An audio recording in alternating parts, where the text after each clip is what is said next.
Hello साथीहरू, अब chowmein बनाउँला हामी सँगै मिलेर। मैले एभ्री भेजिटेबल्स चाहिँ कट गरेँ, थुक्पा पनि उसिनिसकेँ। अनि म यो मसलाहरू हाल्छु। अब कराईमा तेल तताएर फरररररर जिरा फुराम, अनि प्याज, अदुवा लसुन खोर्सानी हालेँ, बेसार हालेँ, के भन्नु सबैदेखि हालिन्छ। अनि त्यो काटेको भेजिटेबल्स पनि हालेँ। आज चाहिँ मेरो हस्बेन्डले चाउमिन खानु भन्नुभयो, त्यही भएर मैले मिठो चाउमिन बनाएको ल।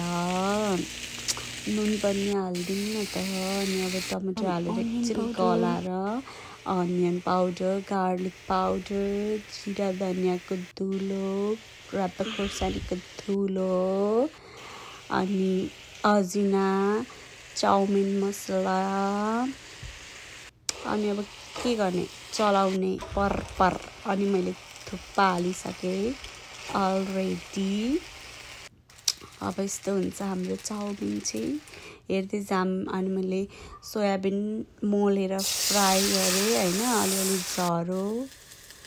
अनि यो सोयाबिन मैले थुक्पामा हालेँ। अब मेरो बुढाले खानुहुन्छ अनि भन्नुहुन्छ खाएला। अब के भन्नुहुन्छ थाहा छ? मिठो छ। By by guys.